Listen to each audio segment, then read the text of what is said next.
Only 5 minutes in, we're dealt pocket queens in the big blind. A player in middle position, the hijack, and the small blind all limp in for 3. We've got to make it more. I raise to 15, hopefully get some opponents to fold and build the pot. 15 isn't enough. Everyone calls, get a chance to win some Bradley dollars, and also receive a raffle ticket. We're going 4 ways to the flop. The dealer puts out 7-5-3 rainbow. It's a coordinated board that might be good for any or all of the limp callers, but we've got a strong overpair. The small blind checks. I've only got 85 left in my stack, and there's 60 in the middle with multiple opponents. Queens is a hand that likely isn't going to get any better. I grab all the chips that we've got to put them at risk, so I announce that we're all in. Since anyone who calls my all-in will automatically be awarded a raffle ticket, even if they don't win the pot, I imagine that I'll get called lighter than normal. The middle position player folds. The hijack thinks for a while, but he might really want a raffle ticket because he calls. The small blind folds. I'm not sure if we're best or if we'll have to get lucky as we reveal our overpair. It's down to heads up. The turn is the ace of diamonds, downgrading us to second pair. Not ideal. The river is the 4 of diamonds, which is an even worse card because there are now 4 to the straight on board. The backdoor flush draw gets there, and there are several plausible 2-pair combos that we're losing to. The good news is that the opponent doesn't have a 6 for the straight, a set, 2-pair, or an ace. No. We somehow find an even more creative way to lose. 10 deuce! Wow. Ticket on 25. It's a straight. Wow, nice. Just 5 minutes into the session, I get stacked because an opponent called an all-in with 10 high, and it's a backdoor straight holding 10 deuce offsuit. I told you earlier that players receive a raffle ticket by getting into any all-in situation with me, but there's another promotion for players to receive a raffle ticket anytime they win a hand with 10 deuce in honor of Doyle Brunson.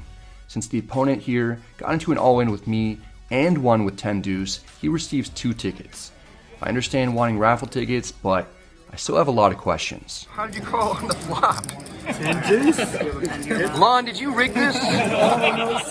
This isn't off to the start that I'd hoped for, but everyone is having a blast already, and I knew there was going to be lots of shenanigans today. In fact, I was prepared for it. I switched tables where you may notice that my chips are in the middle once again, and I've got a red all-in button in front of me.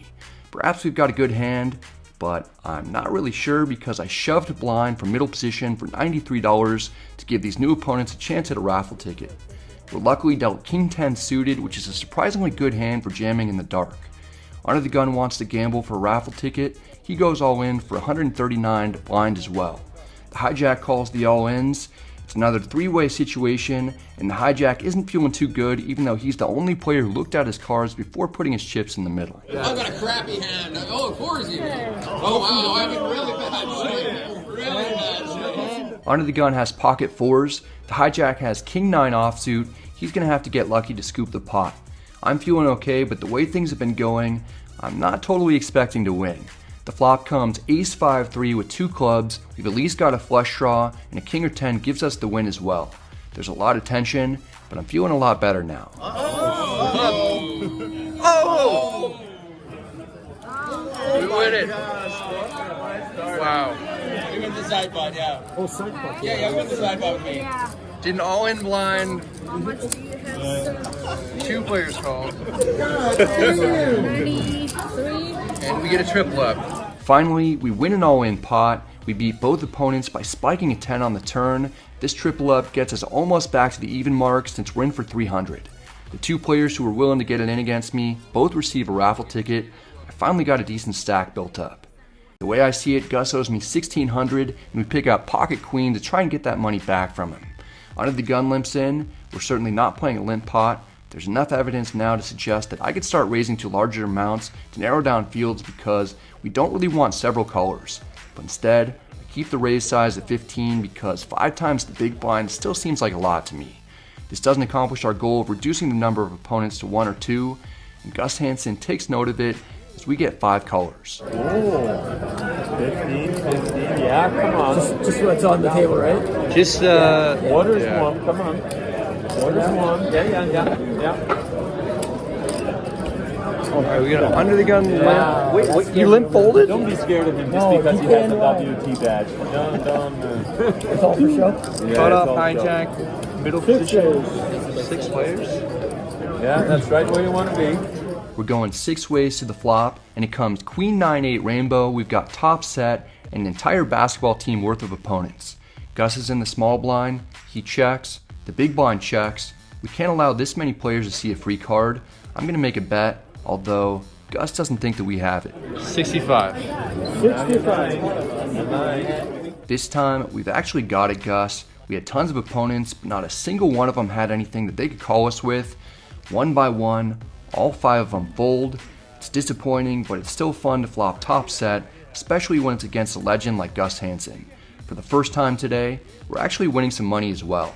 But Gus still owes me $1,585. We pick up ace-8 suited in the small blind. Under the gun +1, raises to 10. Phil Ivey calls in middle position.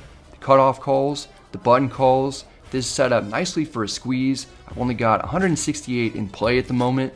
I 3-bet shove to separate the contenders from the pretenders.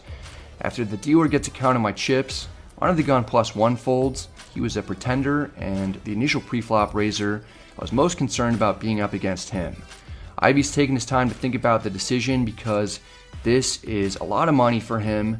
He's staring me down as if we're heads up playing for millions and the WPT World Championship title. Ultimately, Ivey makes the call. We're going to have to win in a showdown, and I'm not sure whether we're ahead or behind at the moment. The cutoff and button fold. It's heads up for all of it against the GOAT. Ivey slams down pocket 3s. We're flipping. I'm 0-3 in non-blind all-ins today. It's time for a flip to go our way. The flop comes King 10 deuce with 2 clubs. We don't improve. We'll need to hit a pair, backdoor straight draw, or run a runner King 10. The turn is the 4 of spades. It's down to one last card against the 10-time bracelet winner with over $40 million in career tournament earnings. The river is the jack of clubs. I lose another flip. Ivey wants to make sure that he not only takes all my money, but that he gets a chance to win the raffle. Do I get a ticket? We all get a ticket. We're out. Tickets for the table. I'm serious. Does he get a ticket or no? No. What? What do you mean? No, investors don't get tickets. The rest of us, you know,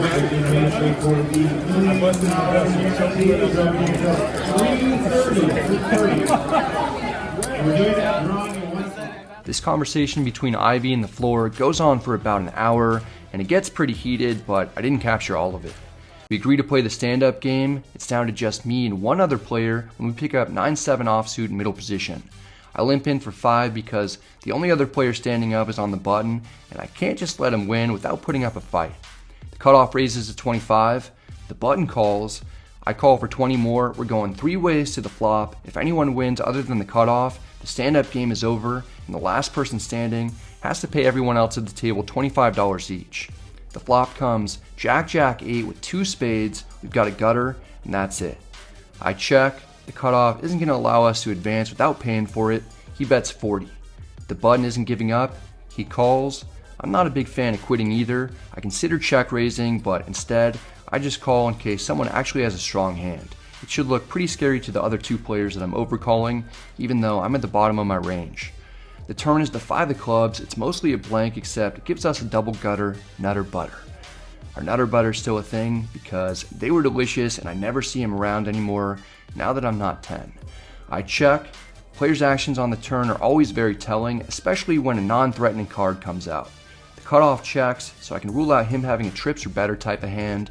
The button checks back as well. I assume that he doesn't have trips or better either, otherwise he would have bet. We're probably up against some draws or medium strength hands at best. The door's open for us to possibly attempt to steal. The river is the king of hearts. We've got absolutely nothing. The only way that we're likely going to win this is if we bet and hope that neither opponent connected with the king. It's risky, but we're going for it in an attempt to take down this pot and avoid losing the stand-up game. I bet 90. I chose a small sizing because I don't have to bet big to get other ace-high type of hands to fold. Also, a small sizing looks less like a bluff, which in a backwards way sometimes gets through pretty often without us having to risk as much. The cutoff folds. The button knows that if he folds, I win and he has to pay each player $25. He's a sweet man, and I wish it didn't come down to the 2 of us. He reveals that he has 4 deuce of spades before folding, and being as gracious as it gets in defeat. Nice hand, bro. Nice hand. I already told him. Yeah. All right, thank you. We'll take 1 and we'll take. Good job. Thank you. In order to win my seat back, I was obligated to show what I won with, otherwise I wouldn't have turned over the bluff. The cutoff says that he had the winning hand with ace-9. We had to bet in order to win that one. Luckily it worked out, but I'm not exactly fist pumping as I'm watching my favorite player at the table pay out the $25 penalty to everyone else.